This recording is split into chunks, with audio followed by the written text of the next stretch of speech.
here or watching the replay.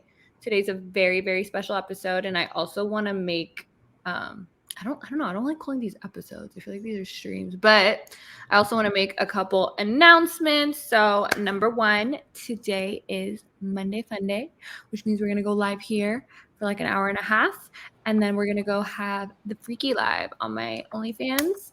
How many of you guys are gonna be joining? Hazard, are you joining the fun list? Yeah, probably if everything. Raquel's here. Yay, Raquel! I hope you stay and play the game that I don't know if it's really a game. The other announcement is I will be gone next week. I'm actually taking the red eye tonight to Miami, and I won't be back by next Monday. So there won't be a stream next week. YouTube, a lot of cool stuff going on there. I think was it last week that I was with Naomi or the week before? It was last week. My time is all fucked up. But yeah, we filmed like an hour-long like pilot of our, Thoughts with Thoughts has gone through a few rebrands. It started out with Lana, and then we had Hazard, you typed that in the private so she can see. I don't think I can leave comments on Twitch through this. I can't.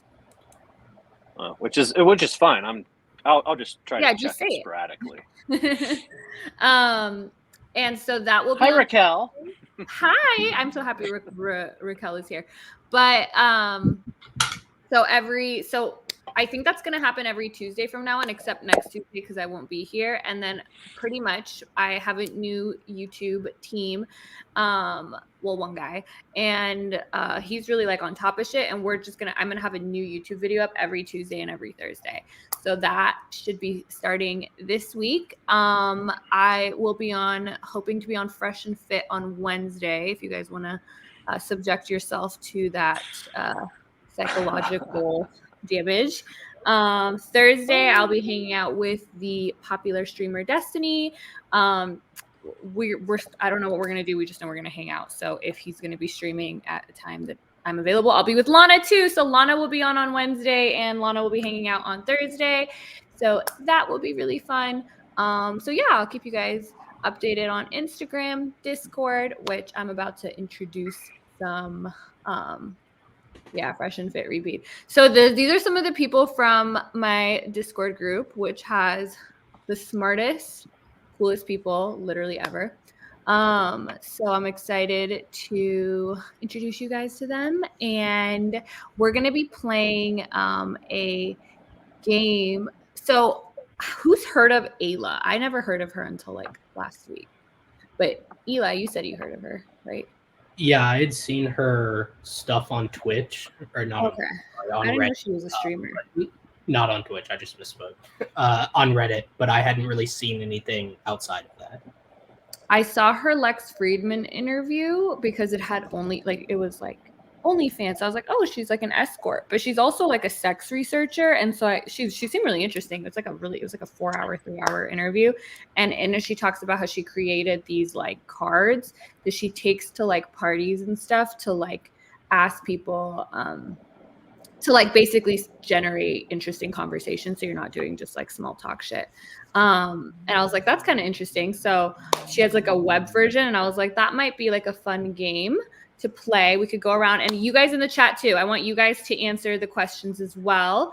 I'm going to let everybody introduce themselves really quickly, and then we'll get into it. Also today, there's going to be no bullshit. You guys can insult me. Insult me all you want, but no insulting anybody else in here. You'll just automatically be banned because we're not here for that today.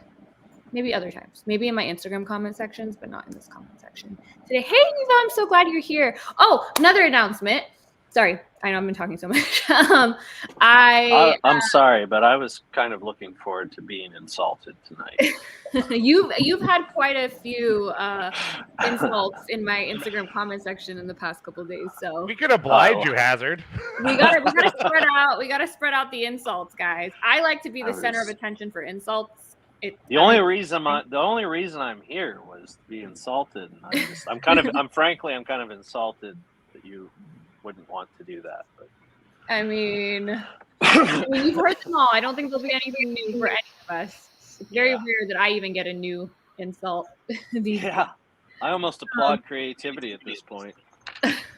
There is a person that reached out to me on Instagram that wants to come on and not really debate because I don't know enough about the topic to debate trans women in sports, but he saw my like Q&A answer to it where I said, I don't know much about it. Here's my general take based on my very little knowledge, but I am more than willing to have a conversation if you feel like you know more than what I know. And they were really down. So that will be not next week, but the following week. Without further ado, let's start with Eli. Eli is actually my moderator and assistant. He does a great job. The Reddit posts you guys see, he helps me post those.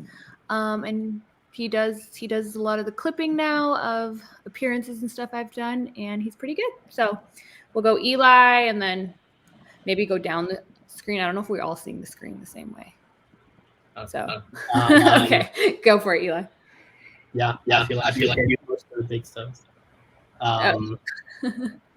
But yeah, I'm Eli. I have only recently kind of gotten into social media stuff. I'm a chemist by trade, so very different. But I enjoy it. Jasmine is a very easy person to work for, so it makes my life easier. And yeah, glad to be here. Perfect. Typo Maiden. You don't have to share your name or anything if you don't. Yeah, no, I'm definitely not doing that. I didn't mean to like introduce yourself and where you're from. We don't have to do any of that. No. I mean, you just said my name, but you could call me Typo or Maiden for short because I know it's a bit long. And yeah, I'm a little, I don't know, intimidated to see what these questions are because I don't know if I have like a good opinion on whatever it might be. Yeah. So how did you come up with the name? I'm always interested in how everyone comes up with their usernames. So it's an amalgamation of my favorite band, which is Iron Maiden, and then the band that got me into heavy metal, which is Typo Negative, and it was something an ex thought of when I was trying to find an online name to use, and she's like, "Oh, why don't you use this?" And then it just stuck. All right, Mo. Well, my name is Mo, and I don't know what do you want to know about me? I have honestly no idea. I feel like I just put you all on the spot and made you like. I mean, it's something I'm used to, I guess. Just share whatever you want to share. If nothing, then just say I'm Mo, and we can. Okay. Super low pressure. Long story short, I'm the designated teacher of the group, I suppose. Oh yeah, you are a teacher. Former teacher. Do you want to share what you do now or not? Really? Unemployed and yeah, just trying to recover from depression. Oh. So okay. Super fun stuff on my end. Well, hopefully you get today's questions will be at least a little bit of a distraction and it'll be fun to hang out with us. Oh, always with you. Hazard. So I know Hazard has some social media stuff that is really cool and you guys should check out. So let's hear him talk about that. Hello, everyone. I'm Hazard. I found Jazz on Reddit I don't know, a couple years ago. Okay. And what's that? I said, it's been over a year. I don't know if it's been 2 yet. No, how long have you been on Reddit? Oh, like 2 years. So maybe you were watching. Because I was lurking on Reddit before I ever signed up for any OnlyFans. Like you were the first one I actually officially subscribed money to, like did the subscription thing. That was a little over a year ago. And then reached out and we struck up a conversation and the rest is history. Now we talk a lot. We have a lot of the same interests. Like sort of like cyclical building into one another, supporting one another.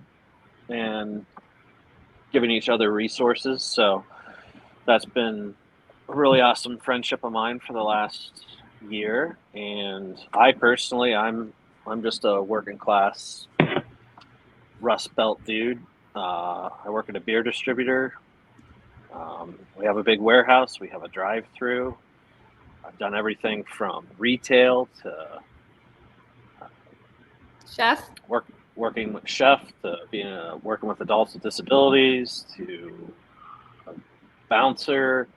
I usually end up working with people one way, shape, form, or another. Even though I can't stand them some days, most days I really can't. Super introverted, but I'm also very socially curious, which is a super weird combination because as much as I am interested in people, they fucking wear me out. And more often than not, I need a lot of time and space. Mo, I can definitely empathize with you. I got my own depression, anxiety issues I'm working with. I'm glad I recently started therapy a couple weeks ago. I'm really happy with that. And I think a lot of us found our way here through unconventional means, didn't intend for any of it happening, from Eli to all of us, and some of them that aren't even hanging with us tonight. We know we ended up here because we're very excited and curious and interested in life. Exactly. And we have a person who put herself out there so she could create like space for that. So that is my, I don't know, intro. Yeah. I mean, I would just say we're all really intellectually curious people. We all like to at least stay somewhat up to date on like what's going on in the world. We all like learning more, reading, connecting, all of that. And I think that's kind of what draws us all together. I feel like everyone in the Discord shares that. So gotta love the Introverts Club. We meet every February 30th. Is that a thing? Exactly. Oh my God, is that a thing? We need to have like a party. Oh, well, I don't know. Is it every February? I have never heard of this, but I February 30th isn't a real date. Yeah. Oh, I didn't There's even never get it. there's never been a February 30th. All right. I've been Which turning is why nonstop. introverts have never gathered. I think that's the key of the joke. You Set guys it on a let date me- doesn't exist. you You let don't have to do me- it. go on that whole time. I was like, we should have a party on February. You're like, 30th. really? February 30th? You guys, We're if you doing it. could have let me continue on and like mentioned it and everything, and I wonder when I would have figured it out because it wouldn't have been anytime. Sorry to spoil that for everybody. Sorry, guys. I saw it when I looked at the comment and read it. I had to read it the second time I finally got it. And I was like, oh. I thought this was like because they have a day for everything now. Do you remember how like they used to never change the Google logo? Like once in a while, and now the Google logo is like something new every day. It's like today is national like paper towel day, and I'm like, okay, like so I thought it was, I thought it was something like that. In my defense, It's one guy's job at Google is just to be like, what are we putting the logo for today? It's like, oh, how about this? No shit, we did that last year. Yeah. I don't know, that's a little dicey. Oh yeah, this. No one's ever heard of it, but all right. So in your face too, like it like bounces off the screen. I'm like, I just want to Google something right now. I don't need to know the history of X right now. But okay, I have the first question pulled up. If you could have one but not the other, would you rather love someone or be loved by someone? Ooh. I'm gonna just say be loved. Yeah, absolutely. I'll go first. If I could only have one of those two. Is who? All right, so I say be loved. Hazard says be loved. Eli? Yeah, probably be loved. I think it's hard. If you could only have one of the two, I think it would be hard to choose not to be loved. Yeah. Any selfless people here? What about you, Mo? That's definitely a difficult one for me, and all of you guys know that I'm very wordy when it comes to the Discord. But I feel I would rather be loved by someone. Be loved? Yeah. Okay. Yeah. So far we have 4, but Raquel in the chat says she'd much rather love someone. I have so much in my heart to give, unfortunately. Okay. All right. I love that. Raquel and Eva are because I love Eva that. said the same thing. So you two are again, if I had to choose one. It looks like we have someone who just joined, Oh, right? Yeah, it's Puerto Rican. He Oh, was in Biden. Hello, everybody. Hello. Hello. Welcome. Man. We're happy you're here. I'm happy to be here. So the first question, and you can introduce yourself if you want, or you can just get into it, was would you rather, if you could only have one, love someone or be loved by someone? So, in a completely selfish aspect, I would rather be loved by somebody than to love somebody and not have that reciprocated. Because I think that anybody that's experienced heartbreak knows that's a pretty shitty situation to be in. And for my introduction, I'm Puerto Rican Pa 22. Real name's Dennis. I'm originally from New York City. Been in the military for about 16 and a half years. 3 kids, single dad.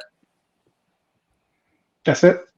Another one of my Discord people. All right, and Maiden.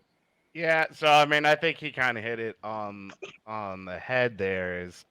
Unfortunately, I feel like for so much of my life, I've been the one who has loved and not gotten that reciprocation. So it had to kind of be selfish and say like, well, I've lived the other side of this coin, so yeah, being loved would be pretty good. That's what I was thinking, the same thing. It's kind of an interesting question because the reason it's interesting is because we have pretty strong feelings of how we've either received or not received love.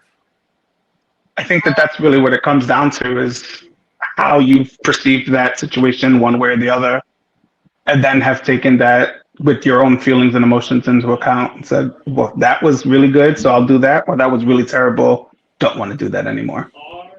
Eva says, I'd feel awful if someone loved me and I couldn't love them back. That's true, but I mean, I haven't been in a situation where I love someone and I didn't feel like they loved me back, so maybe I'm just, the stupid, selfish, narcissist, all the shit that the red pill says, because I can only imagine that I'd lose my mind. But the other way around, I would also feel awful, but I guess this is would I rather feel awful or would I rather have this unknown person? Now, again, this maybe if it was like like I could like put a face on it and whatever, maybe then I would feel so awful that I would change. But because I'm thinking of it like as an abstract thing, maybe that's where my selfishness is coming in here. Raquel says, to see someone feel truly loved is such an incredible feeling for me. To see the look or smile for them is worth it for me. All right. Eva and Raquel, some great people.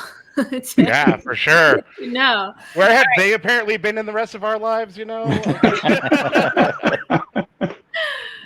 right. Next question. Which technology should not have been invented? Well, Oppenheimer just came out recently. I feel like but we still did get positives out of that, so yeah. So yeah, I think nuclear warfare might. I don't know. I think that can have some. It has and will probably continue to be a looming threat over us. A lot of people are worried about AI. I'm not sure. I would say it shouldn't have been invented, but I don't know. Does anyone else have an opinion on this? This might be. I don't know if there's actual designation for it, so I'm just going to make one. But I feel like I would say luxury technology. What's luxury Like- technology? So like luxury technology, in my opinion, is things that go up like way above and beyond what's like. There's good scientists, good researchers, and good engineers that are getting paid like way more money than they would doing anything else to make things that are specifically for that meet unnecessary needs, like the show Pimp My Ride comes to mind because like I remember them like tricking out Hummers and putting little TV screens on the mud flaps. Like, yeah. it's like at a certain point, what I feel like we'd be better off if we were a little more focused on the engineering and making things work more in fields that were needed it more. Not that there aren't people already doing that, but I feel like the luxury tech, like there was a show too, it was like a Mormon family that built armored vehicles. And I know you feel, I get it, like there's real security concerns, but there was people that did not need that level of security in their SUVs, like just totally tricking out these things with like honestly just like really ridiculous security measures just in the name of like entertainment. I can afford it, and it's like if you can afford it and it's there and it's like I don't have a problem with that, and I'm definitely not going to be the person that says it should be, but I think we'd be far better off using that energy and that talent elsewhere, in my opinion. But when you're running over things in your Hummer, what's the roadkill going to watch? It's true. Valid. Eva has a good answer. What do you guys think? I think I'd be pretty happy if guns never been invented. Yeah. Well, as the resident liberal gun owner in the group, I'm actually taking guns. Okay, cool. All right. It's a great idea, right? Like to think that, if we got rid of this thing that is used so often to end another life, it's great to say like, yeah, let's get rid of that. But the truth of the matter, right, is that if it wasn't a gun, it was swords, it was spears, it was bows, it was, fists, and what mankind is so good at killing itself. That unfortunately, I don't think removing that one thing really truly what about alters certain things. kinds of guns? Like, I'm not an all gun. Like, I don't think all guns should be legal. Yeah, and that's kind of like getting into a whole other like. I own a 22. Debate. I own a 22 for self-defense and critters around my cabin because I literally live in a cabin. So that's awesome. I need that sometimes if I've got threats to my dog or an infestation of some kind. And like I said, for personal security, 22s are perfectly reasonable for personal security. You don't need a frickin' 12 gauge shotgun, even though I don't think that should be illegal either, because that can double as a hunting rifle. So there's utilitarian purposes. It's a tool like other tools. If you need a walk-in closet of John Wick proportions just to feel like good about yourself and like a real American or just like a real person, then I'm gonna say we don't need that. What if we need to revolt against the government? Yeah, the government's already like they can wipe us off the map whenever they want to with the highest tech. Look what they're doing in the Middle East. They can do that to us if we decide. Maybe bombs. You guys think should bombs have never been invented? I think kind of similar to like what Hazard was saying. I don't think that technology itself has like a moral implication. Like I don't necessarily see a specific tech as good or bad. I think it's wholly like who is using it and what their goal is. I think you could rationalize pretty much anything created as good or bad depending on the user. Yeah. on a lot of technologies developed during like World War I, World War II, have been good or bad. I mean, a great example. I'm forgetting the names off the top of my head, but there's a Sabaton song about it, about the guy who invented chemical warfare in the name of defending his homeland. But what it originated from was an attempt to, and it did, I shouldn't say attempt because they succeeded in, I don't know if it would be fertilizer or what, but basically kind of like created a way to grow crops better that really revolutionized the ability for us to make, food at a large scale. And, so in that way, kind of really gave to humanity, but then also on the other side of that coin, gave us something to better kill ourselves with again. So It was Franz Haber, I'm pretty sure. something like that. Yeah, it sounds about right. Yeah. It's a very interesting story, and there's so many things like that where technologies that were developed out of that conflict have we talked about the nuclear bomb, but then we got nuclear energy, which is still one of the cleanest energies that we have. It's just unfortunately also can be unstable and dangerous. Yeah, we got a lot of information out of World War II that I fortunately wanted to highlight Ava and Raquel saying they made valid points against the gun argument as well. I just wanted to highlight that.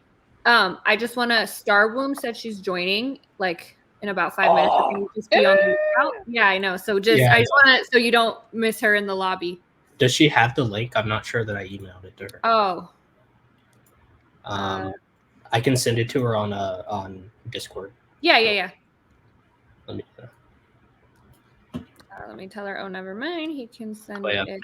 If we want to talk chemical weapons, I'm happy. A lot of my grad school research was actually chemical. Someone in the chat said smartphones. I'm gonna say I like smartphones. No, I think smartphones are definitely worth. Smartphones are good. Social I wouldn't media. be joining right now. So I just had this conversation. I just had this conversation with a coworker the other day about what was the worst thing, and for what it's worth, like a lot of us saying, depends on the usage of it. But the internet itself has had so much utility for it and so much divisiveness that I think that for all of the information that is now at our fingertips, we are probably some of the dumber people because we don't necessarily need to learn anything because that information is at our fingertips, or anybody could Google anything. I know when I was younger, I had to remember everybody's phone number, and I had to keep it on a piece of paper. I know 2 phone numbers now, and I don't even know the phone number to my job. So It doesn't even matter. So I think that as great as the internet has been, and as much utility as it has given us, it's also made us like a dumber, more reliant people, which has kind of put us back some. Yeah, conclusion here is that almost any technology that we all named also has a useful purpose and a negative purpose, and I think that could be the case with a lot of things. Sure. I mean, weren't people saying that about the car though? Yeah. Like And like, oh well, that. It's like, well, people are going to start driving the car and they're going to lose the value of taking a walk for 20 miles to get groceries. And that but what about my shit-eating horse? Yeah. All right. No, next question, or do we want? Because I want to make sure we can get through some before. No problem. cap this, I think, off and connecting a couple of things that were said here. For me, social media, because particularly now it's just become a way to tribalize and divide. And while it was a great idea to bring everyone together, kind of like the internet and everything like that, at this point, though, I feel like I stopped. Discord's like the most social media I do, and I guess watching Twitch streams, because I just found it to be so negative, and bad for, I think, my mental health and mental health of this world. Well, we all had that talk on lost connection, so I can't disagree with you. But that'd be one of those ones that also can have some good benefits, like bringing us all together here today. Yeah. All right, here's a deep one. Are you afraid of death? Why or why not? Oof, this is the one thing that I stray away from so hard. All right. I You I don't don't have know why.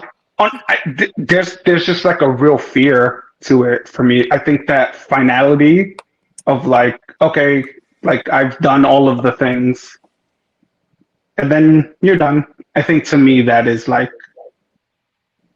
it's so final. It's so end. Yeah. I like I used to think I was one of those people that was just afraid of the process of dying and not actually dying. I'm not afraid of being dead because at least in my view, I have no sufficient evidence to believe that I'll have any type of consciousness at the time.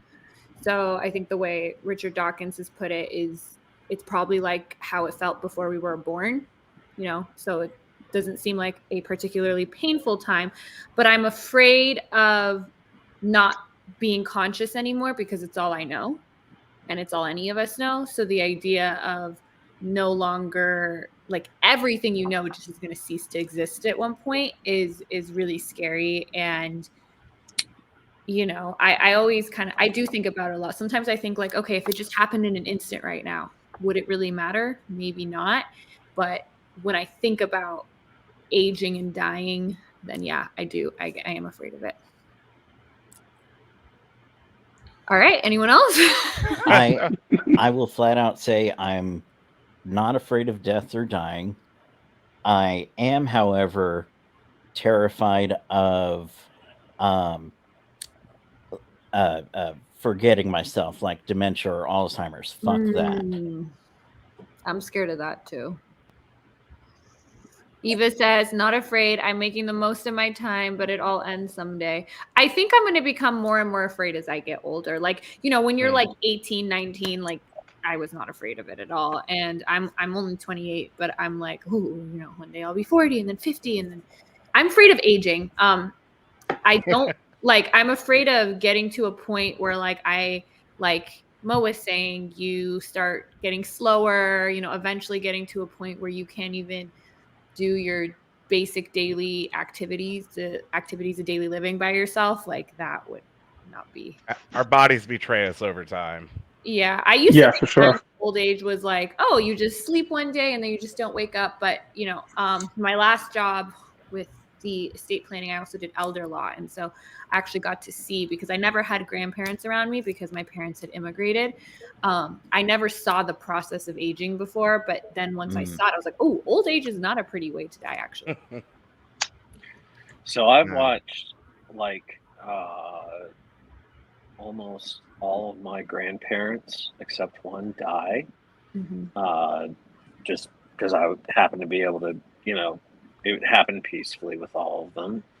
And so I've had like this really up close look with old folks, and also my little sister, and she passed away from cancer when I was 28 or so, and yeah, around 28. And being there in those moments is a real you realize that most of at least I realized that most of my fears about death were more about how I was worried about me and my egotistical sense of myself rather than how I fit into the rest of reality.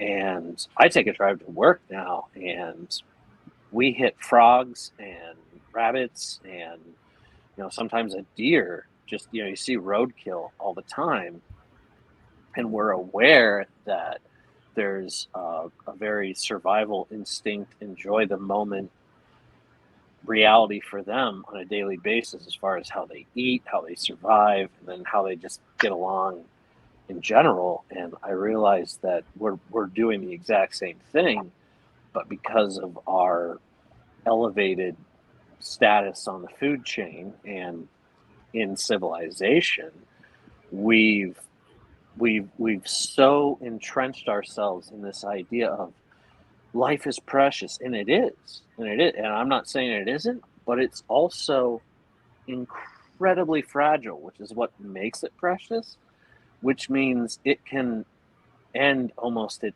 any time for any living being for no good reason whatsoever. I mean, they Like say it can just happen. You can just be like, I watched it was this show called Strange Evidence, and they showed a video of a dude getting struck by lightning twice within like a minute, or a couple minutes. He got hit, and then he got up, walked a few feet, stumbling around, got hit again. He stood up and walked some more. He was totally fine. It's just a natural phenomenon that happened. And then there's other people who step the wrong way on an icy sidewalk, and they're done because of how they landed. And I just think that we're all watching. None of us are living as if we're not afraid of dying in any given day. Like, most of us are more afraid that our daily routines going to be disrupted rather than dying. In fact, a lot of us equate normal inconveniences like waiting very long in line or being stuck in a waiting room for a couple hours as it felt like death. I was bored to death. I was, stuck. And it's weird to me how I feel like we're going to reach that point no matter how afraid, because I'm terrified of dying. Well, we're the only animal that can even, they say, as far as we know, that can even contemplate our own death and that knows about it. Like the deer has the instinct and knows to run when there's predators. Right.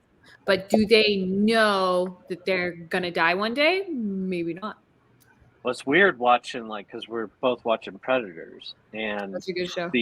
Such an awesome show. And then watching the cheetah slowly suffocate one of its enemies and stuff, and I'm just like, that gazelle or whatever it was totally knew it was going to die. Like, at least that's in my. I don't know that scientifically, but I'm looking at it and I'm going like, that thing's got to know it's going to die. It's got to be hating life right now. I have to put it in the Discord. There's one where a leopard comes in, or something, and it's holding the gazelle down, and it's looking around to see if there's other predators that are going to come take in. And this gazelle is just breathing. Like, it looks like someone having a panic attack. It's just like, and I was like, this is horrible. I mean, you see it in like small animals, like rabbits and stuff, like the whole like scared to death kind of thing. That there can be like such a like shock to the system that it's just like overwhelms it. It's crazy. I would also like to point out, if you watch microorganisms, tear themselves apart, there is that. From what I'm seeing, what you guys are doing, you're either anthropomorphizing or empathizing with the creature that you're seeing, quote unquote, suffering. But it's in my opinion, it looks like a reflex reaction to stimuli. Hopefully, I don't come. They feel fear the way we feel because we don't know. But we see the same things in us, the same reflexes in us that illustrate fear. You see in the animals, and we are animals. We're just a little bit more developed. So I think it would be hard to believe that they aren't feeling when someone's panting and when someone's like elephants and like whales and stuff. Like, they're like really emotionally intelligent, right? Mm. Yeah, and I'm not trying to. I'm not. Neither am I. I was just that came to my mind. I definitely, without any evidence to support my claim, I do feel that, basic emotional things like pleasure, happiness, fear, distress, those are just normal things that organisms do. Yeah. I think fear, pleasure, like he's saying, it's a lot of that's instinctual. We just add a philosophical layer on top of the instinctual and just sort of biological thing. So you're talking about the gazelle that knows it's about to gonna die. In a way, yes, like instinctually it knows like I need to get away from this predator, or I don't think it's contemplating death in the way that we do, but it No. knows its survival is at risk and it's trying to escape that. And for me, I it's like that like, distinction. I like yeah. that. I like those distinctions. For me, I don't have a fear of it. It's kind of like that. It's like I don't have the fear of being dead. Like if I went to bed and I didn't wake up tomorrow, to me, because of I lack any religious belief, I'm just, it's the void, right? It's nothing, and so there's nothing to really be afraid of. But what was it? Just a while back in the Tuxedo Mask 12, fear more so the unknown than death itself. So for me, the fear really comes in at the how I die. Yeah. Like I'm terrified of like suffocation, drowning, or being like burned alive. Burning. Those sound the worst. Yeah. Yeah. Next I think to we can all agree being on old. Raquel's are positive ones. Yeah. Absolutely not. I'm ready for whenever is right. I try my best to make great time while I'm here. Go Raquel. And then Look at her follow-up comment though. She had some more. Yeah, I want to add the follow-up comment. I do want to add though, I do not believe that people die until the last time they were thought about. I think that may help my view on not being afraid of death. And so I understand, like I may not be religious, but I understand that aspect of religion and this desire to believe there's something more, that there is, this sort of almighty presence that, looks over us, because it kind of gives us context to, why we're experiencing everything we experience. And, when that level of experience ends, that we hope that there's another level of experience after that. So I understand why people, believe in that, even if I don't personally. King of the Hun is in here. He's like, what's going on? Are we just yes, King, we are. Currently, yeah. Puerto Rican pot. Would you like to add anything, or should we go on to the next question? That's nope. Okay. Next question. Welcome, King of the Hunt. All right. Next question. All right. Regardless of your support or personal feelings, does your subconscious view trans-identifying people as closer to their birth or current gender? Ooh, whoa, that's a big fucking question. I'll repeat it. I need to see that. Right. I'll repeat it. Regardless of your support or personal feelings, because I think most of us in here are obviously supportive of the trans community and anyone's decision to transition into a different gender. But does your subconscious view trans-identifying people as closer to their birth or current gender? I would say it depends on how they present themselves. So you see them as closer to whatever they present themselves as? Yeah. So if you're, so somebody's like maybe fully transitioned, from one gender to the other, and is trying to put that gender forward, right? That's, kind of the thing that catches us, right? If they're wearing a dress, maybe have long hair, the things that we sort of stereotypically think as maybe feminine, that might be where my mind will instinctually go.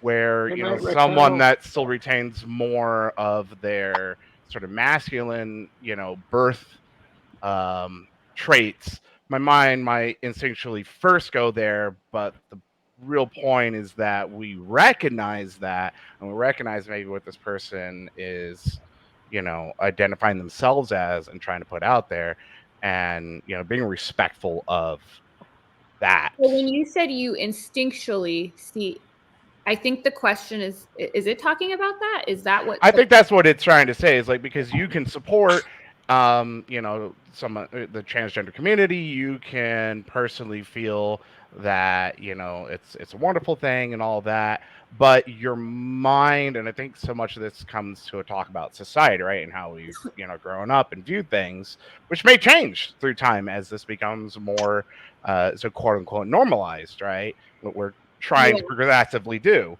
But for I think most of us here, you know, we've kind of grown up with the, you know, dual gender, male, female, and so I think our brains process that information instinctually in that sort of duality, where it's now become so much more fluid and more nuanced. So this is asking, Exactly. you Eva know, asked where this question's coming from. I don't know if you've heard of Ayla. She is a escort. Yeah, she's an escort. She used to do camming, and she also does like sex research now. And she has these questions that she just made to like bring to parties or whatever that she just started because she doesn't like to do small talk. So she says she would like bring a deck of these kind of cards and just ask people these kind of questions. So yeah, I would want to know where this question came from too, but it came from somebody who is just trying to stimulate conversation, and I think it's on our side because it's not like a support or personal feelings thing. But trying to answer completely honestly, I think my brain automatically sees them as trans, which isn't probably a good thing, but like I think like if I see a trans person, I think of them as trans. I don't think it's like at first, right? And then as Maiden said, I then go, oh, okay, but they're identifying as this, and that's how I so then to see both at the same time. yeah, exactly. But my instinct it goes, especially because it's so like the topic right now, like you know what I mean? And I also don't have a big I don't have like my friend group. I don't have anybody that's close to me that I know that's I have people that are acquaintances and where I live there's just not that many. So when I see one it's always which this I hate saying this because it's like I see one like there's but what I mean is when I see even somebody that's just non-binary or isn't expressing as you know male or female like clearly my brain automatically because it's novel to me I like look and I'm like oh that person is non-binary or that person is trans and then I'm like okay but I see them as the gender that they're expressing. I don't think I see them as their biological gender because they're clearly not. So I don't see a trans woman and think, man, that's definitely not what happens instinctually. But I can't say that instinctually. I also say woman because it's something different than the women I'm used to seeing and the one that we all grew up believing was what a woman is. So that would be my answer. Yeah, I think something important is also when you meet this person. Like I have someone in my life who I'm very close to who has transitioned in the pretty recently. And it's definitely easier if you meet someone for the first time and they're trans to kind of like make that note and be like, okay, this is their preferred gender. But if you've known someone for a long time and known them as someone and then watch them transition and go through it, it's definitely, at least in my experience, it's definitely more difficult to kind of make that mental switch. Yes, I've had a King of friend like the that. Hunt. This is the Discord group. If you want to join, Eli, I think added the link in Discord. Hopefully, Starwoman will join too. But you're more than welcome to join. Same with Driz. But yeah, somebody was just speaking.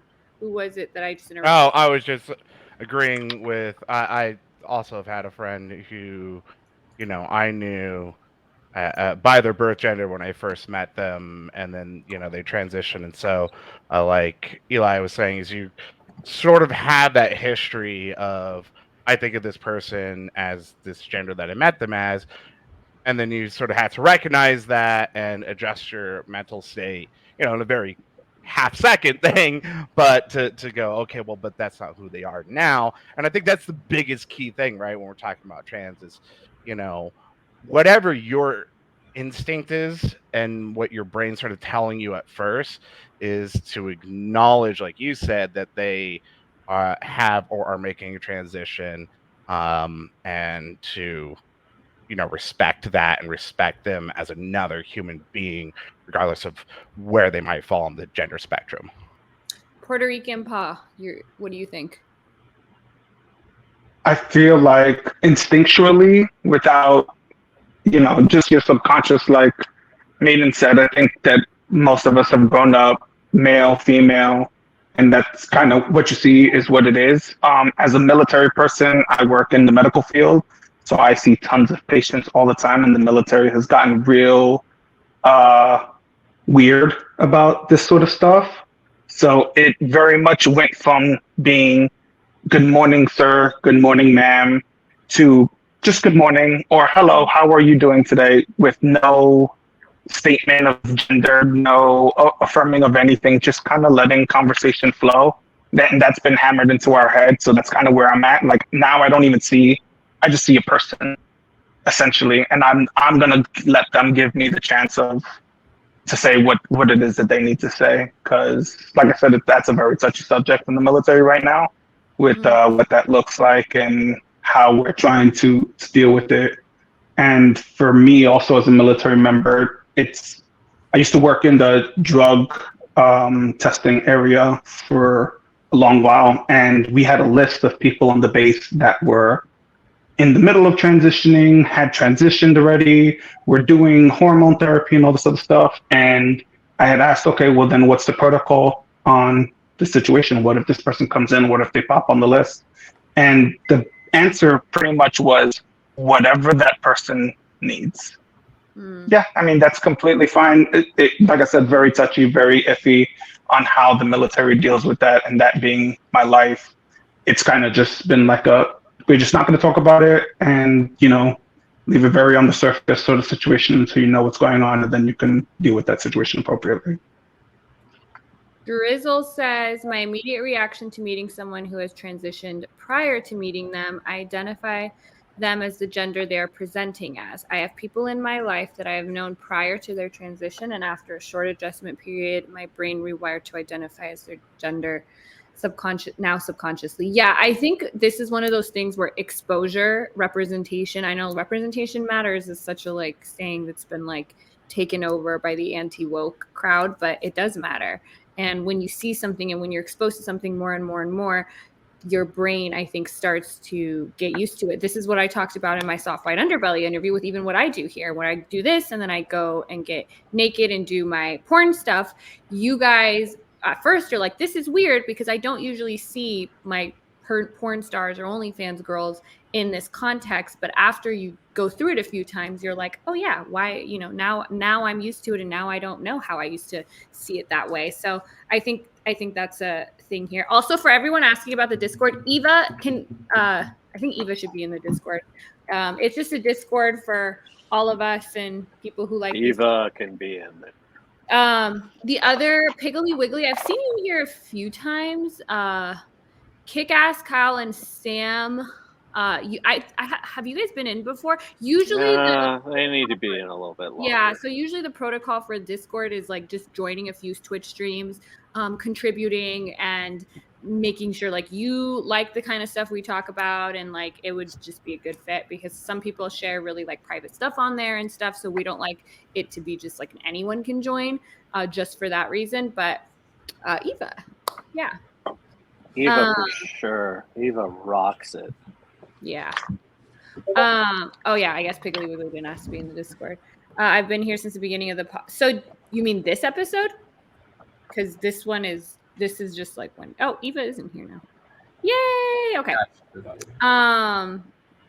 When I see a trans person who I know is a trans person, I say, oh cool, that's a biological X that wants to be Y now, cool. If I see one where I don't know, then obviously I see them as what they're presenting as. Okay. All right. Anyone else have final thoughts on this? I think final thought, just we're all existing on this rock, trying to be happy. Just treat people with respect. Just be nice to people. Period. Agreed. Amen. For real. Love that. I'll definitely second that, but I'll also add that when we're talking about individuals who are in transition or are identifying that way, whatever their this is how I phrased it to my aunt, who was demanding I explain why I was an atheist. It was just basically like, after an hour or so trying to figure it out, I finally told her it doesn't have to make sense to you.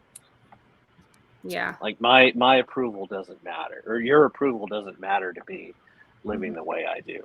And I think the more we get away from especially patriarchal role-based gender stereotypes, the better off everybody is just being themselves. I agree. Like trying to define it I do like the question, but at the same time it's egocentric in the sense that it brings us back to framing things from our particular subjective standpoint.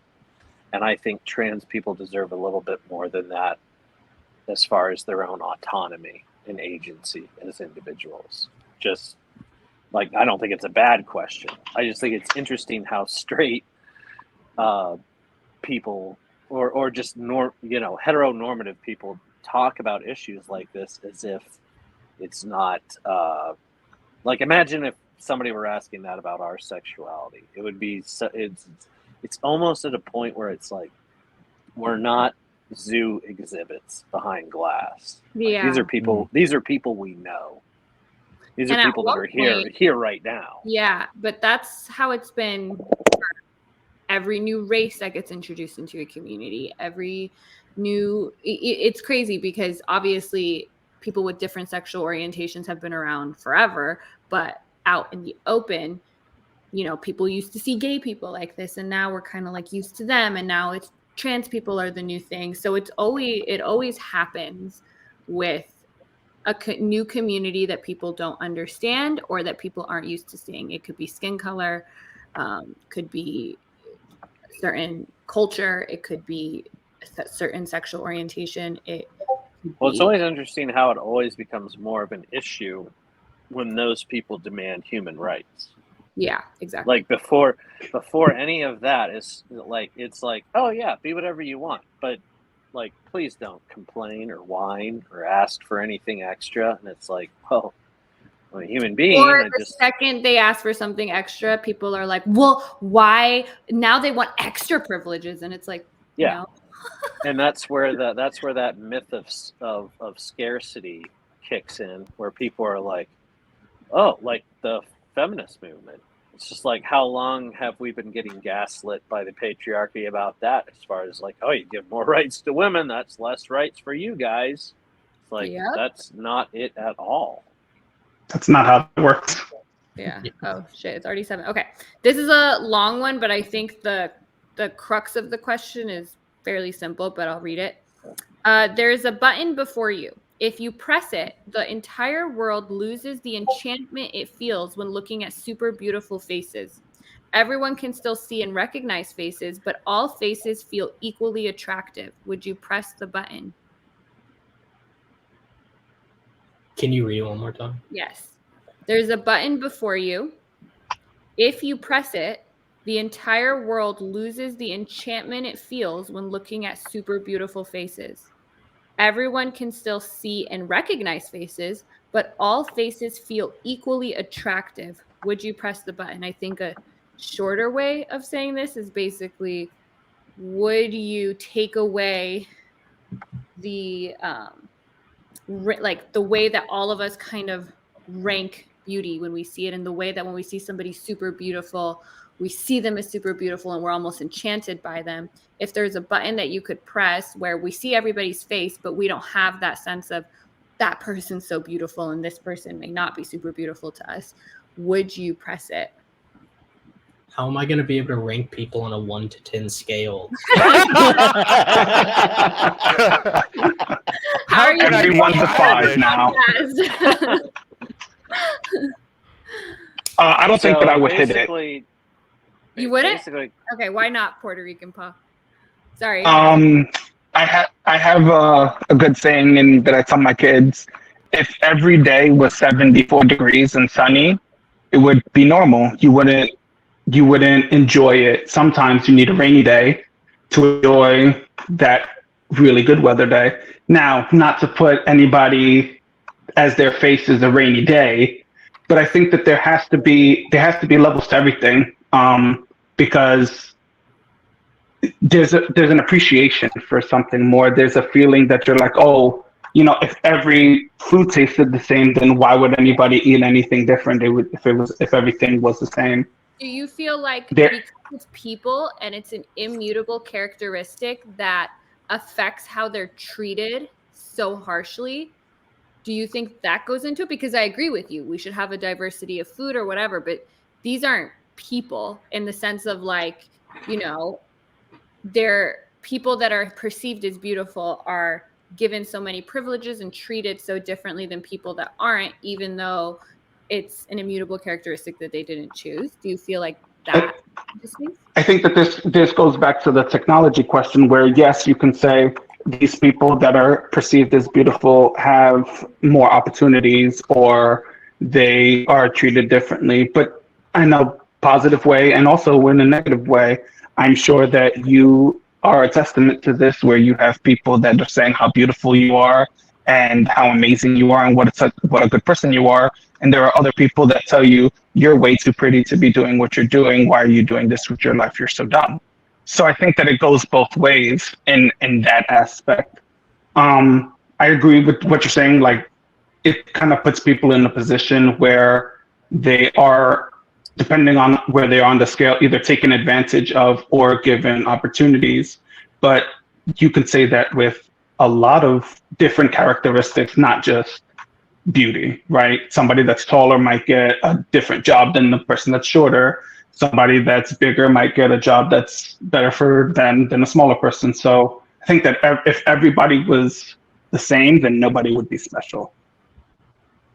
All right, Hazard, I think you were trying to say something. Right. Sorry, I was enjoying listening to Puerto Rico there.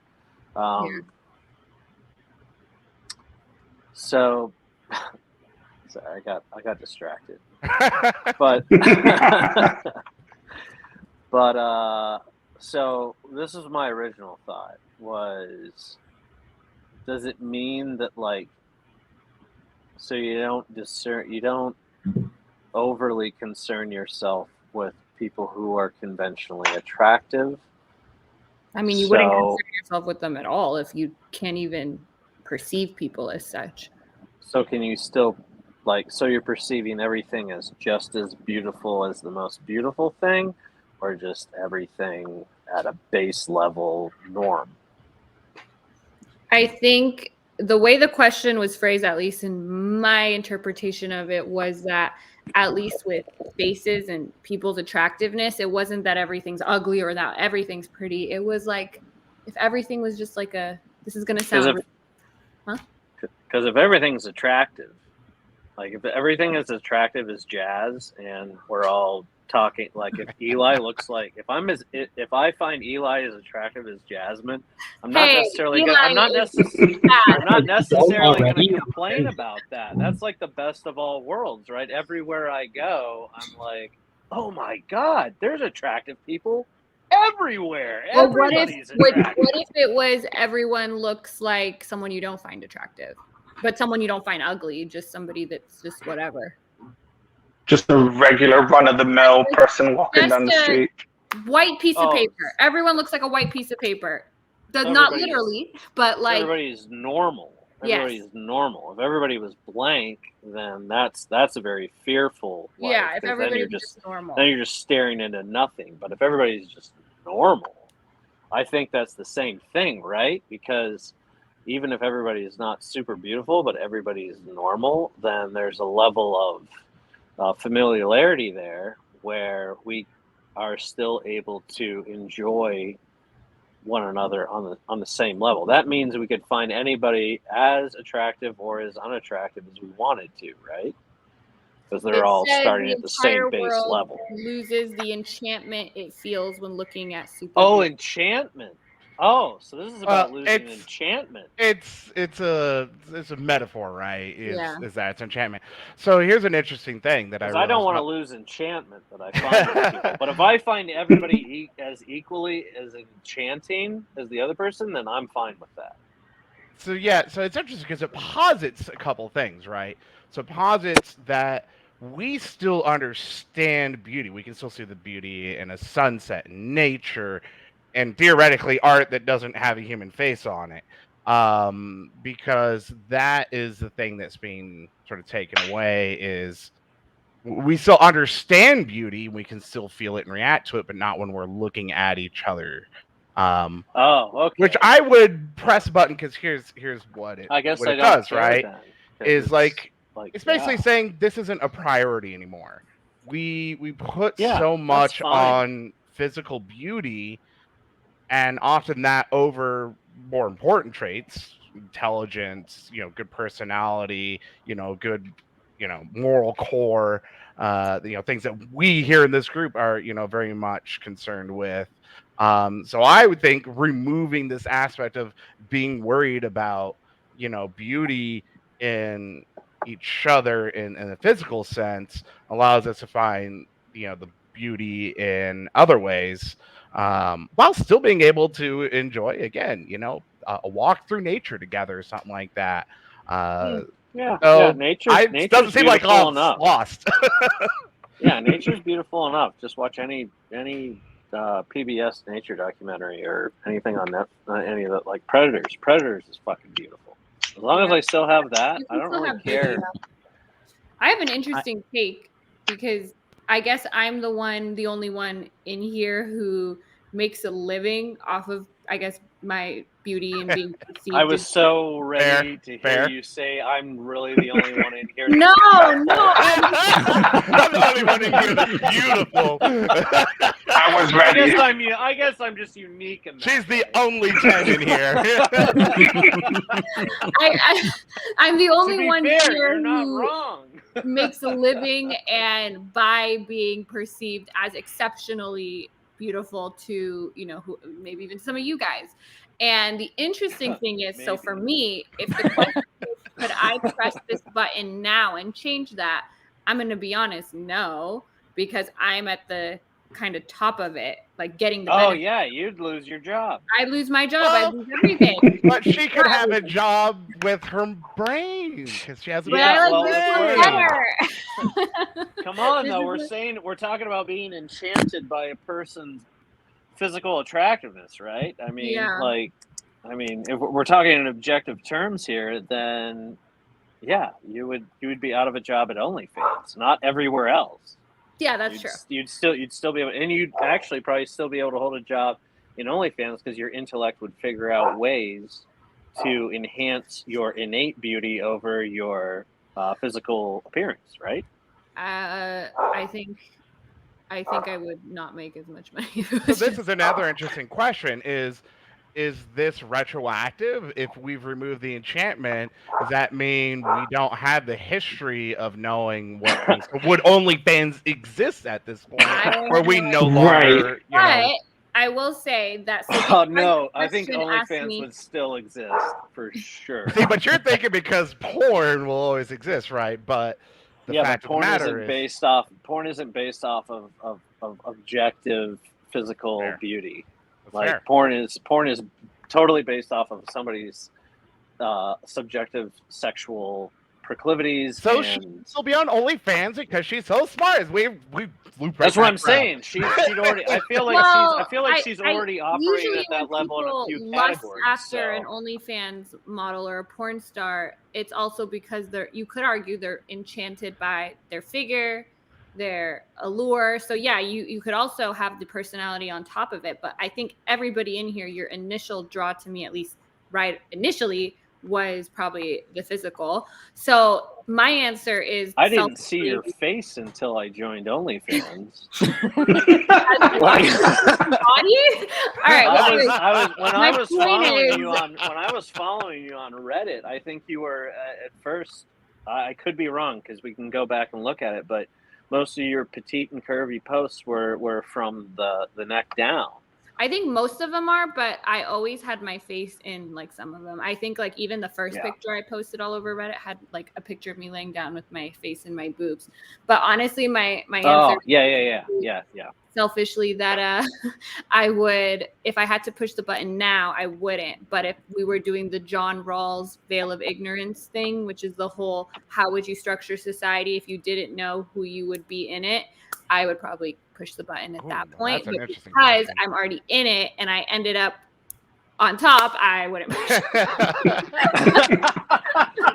Sometimes on the bottom, you know, depends. That's my answer. So, all right. Okay, we got 15 minutes. What's the most significant thing you've ever changed your mind about? I think a lot of us have significant things we've changed our mind about. King of the Hunter would literally be all plot. Easy answer for me. Becoming an atheist, dropping Christianity like a rock. Yeah, I think a lot. Okay, so I think we're all atheists in here. Correct me if I'm wrong. Who's anyone not an atheist? Oh, that's a real. I'm a B&E Catholic. What is that? A C&E Catholic, Christmas and Easter. Oh, okay. I was like, what? So like how that. many of us were religious before? So I was never religious. I mean, when I was too young to know I was an atheist or not, but I was never like, I never hardcore believed in God and came out of it. I know other people in here have those. So I guess we could go around and one, answer the question, and two, maybe even talk about that really quickly, like if we were religious or not. So for me, I just said, Eli. I was raised Jewish. I still identify with the cultural parts of Judaism a lot, but I am essentially atheist on like the God portion at this point. Most significant thing I changed my mind about, I think just, I don't know if it's a specific thing, but just like having the introspection to look at how I react to things in my life and be like, I'm not super happy with this, but I can change it. And like going to therapy and like learning coping mechanisms other than just like getting irrationally angry at things. And like that has improved essentially every aspect of my life. Yeah, just like breaking generational trauma and like believing that I could do it. Great. Yeah. Eva says either her upbringing or her ex, and she's a pastor's kid. So she, yeah. So Puerto Rican Pa, we'll just go around me. I was very much of the thought process that marriage was for dummy people and having kids was for dummy people. And I had somebody that I was with for 2.5 years and was trying to get us to move in together, trying to get us to get engaged, trying to have kids. And I was very much like, no, that's not me. I'm not about that life. And ended up meeting somebody and had kids with them. And that switch in my head probably was the most significant thing because I think that my kids have helped me grow in ways that I don't think I ever could without them. So making that switch of saying like, no, I came from a broken home. I see what that is. I see what it looks like to my siblings. I don't want to have to deal with any of that because it's traumatic. To, hey, this is something that can broaden my spectrum and brighten my life instead of dim it. Yeah, and that's I think we're getting a really push on both sides. Like having kids, like, you know, we have the trad culture, and then we have like kind of the reaction to that, which is sometimes both of them are really extreme. And I think people can find fulfillment in having kids and also in not. So I think that's a really good one. Maiden, do you have one? Oh, no, and it's something maybe I'll think of in the next couple days. I think the problem is, you know, for me, you know, my father is a professor of geology. I've grown up with this sort of whole critical thinking, scientific method things. So for me, like, we're always reevaluating things as we get more information, as our world changes, society changes. So there's, tons and tons of, like, I think small things that, my mind has changed on. And so to really think of like a certain big one, or like the biggest one is like, I'm drawing a blank right now, being under sort of the gun for it. But and again, maybe the next couple of days I'll think of something, but certainly it is important that we keep our minds open. We are willing to listen. We're willing to look at things from another perspective, and sort of in this, for me, I think one of the biggest things is looking at a situation or a problem, and not just looking at maybe the obvious directions that can be looked at, but really trying to think about how one small effect can then snowball into other things and where that might lead. So an obvious answer may come to like a question or something like that, and how you would address maybe a problem or whatever. But then you start to think about what some of the challenges might even be down the road. And I know, sorry, this got kind of tangential here. But when we're talking about, changing our minds and stuff like that, I think we definitely need to look beyond just like a surface level at things, and be open to reevaluating our own beliefs and thoughts and everything like that. Yeah, kind of like Eli's answer. Sometimes the change is just the change in the mechanics of going through life and thinking about things. That might be like, that's a huge shift. All right, Mo, what about you? In terms of what? What's the most significant thing you've changed your mind about? Oh, like I said at the beginning of this question, it's switching from, being a hardcore Christian, and by hardcore Christian, I mean no gay rights, no trans rights, anything that Donald Trump says, I've known about for the last 20 years. Wow. So going from that extreme to, pendulum swift, Jesus, my English, pendulum shift over to, being a atheist and leftist is life altering. Yeah, I mean, that's quite significant shift. So, Hazard. Oh, I'm sorry. Were you not done?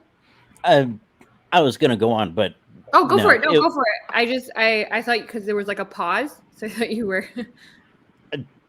See, this is the problem between Discord me and in person me. My when it comes to You're texting, fine. boy, Take your time. I can take all the time I want, but put me on the spot. Shit, I got to put words in my mouth. Yeah, when it comes to the religious stuff, I was born in Catholic family, went to private Christian schools, mostly Baptist in my faith, but was exposed to Presbyterian, Methodist, Seventh-day Adventist, Mormon, basically any kind of Christianity you can imagine. I know all the extremes. I know all the fucking conversion tactics. And, if anyone in the chat is, giving me that no true Scotsman fallacy, then fuck them. 100%.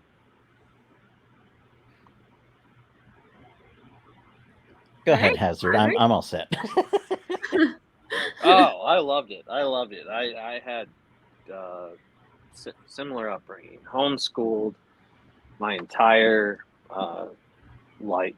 childhood. So I fundamentalist, independent Bible church out in the sticks, and homeschooled to boot. Bill Gothard cult. Parents were into that. And check out Shiny Happy People if you haven't already. It's disturbing as shit. And that's how I got to grow up. And interestingly enough, though, I've had to change my answer to this question over the past year or so. I guess I originally would have said that my conversion from I would say that I wouldn't even call it a conversion. I would just call it a natural settling for who I always was as an atheist and a non-believer. I never believed any of it. I just was so coerced from childhood, early childhood on, that, and I'm a people pleaser by nature. Why would I try to rock the boat within my own family? But what was interestingly, and like I said, interesting enough, in the last year or so, the major shift for me wasn't changing my mind about my religion. It was changing my mind about my parents.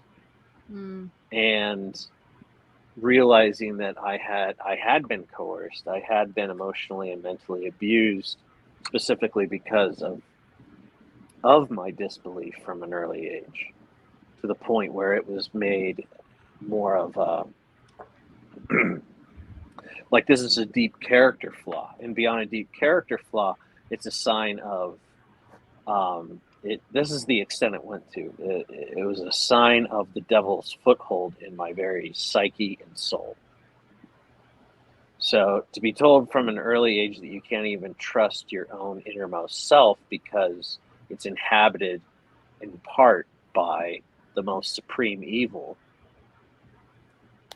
caused a huge, I would say, just like deep rift within myself that my parents encouraged, because it alleviated them from their failures as my parents. And I come from a family that, there was a roof over my head, there was food in my belly. I had an education, so to speak of.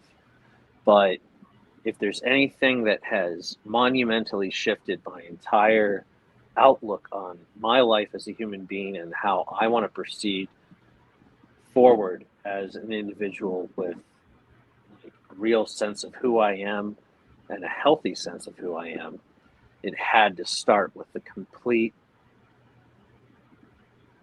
not just deconstruction, but disassociation from what my parents still want for me, but that always did want for me. And it's a very rough, difficult thing, but I can tell you right now, being able to leap over that chasm of trusting your parents implicitly because they're your parents and you love them, and still being able to love and respect your parents, but at the same time realize I have to take back that power and authority for myself. Because it's far more important for me to disappoint them and affirm who I am as an innate individual than it is to make them happy in their later years. Life is too short for all of us, and my parents made their choices, and that's good on them. I'm going to do the same. Great answer. Someone said, anyone else watch this stream with a dictionary open to these words? I know. My vocab is shitty, but theirs is good. Also, someone asked if I'm an atheist. I am. And growing up, my parents were culturally Muslim, and they would say things that, they're like more theistic phrases, like believing in intelligent design and a creator, like don't waste your food, God doesn't like it, blah, blah, blah, blah, blah. But I didn't grow up with anything like what Hazard Stint just said. The biggest thing I probably changed my mind about is I don't know if I changed my mind about it, more so in that the more I just did it, the more I believed it. Whereas before there was part of me that thought like you should do the right thing, and the right thing is what your parents are saying it is or what society's telling you to do, and that the way you're perceived by the masses is really important, and your reputation is really important. And now I think your reputation is important to those that you deem important enough to care about their opinion, not the whole world. And living your life to please your parents or society as opposed to those who share your values and yourself and what you believe in has obviously been a shift, not only in my thinking, but in my lifestyle and my actions, which is how we are all here. And this is actually perfect timing because it is 8 o'clock and it like flew by because I had so much fun. And I definitely want to do this again if you guys had fun too. Yeah. No Absolutely. problem on my Feels end. great. Perfect. All right. Yeah. Maybe we could do these once a month. Yeah. Yeah. boy. Sounds good. Yeah. All right, guys. If you're coming to my fun live, JasmineJafar.me, first link. Otherwise, have a wonderful night. And I will see you there. Bye.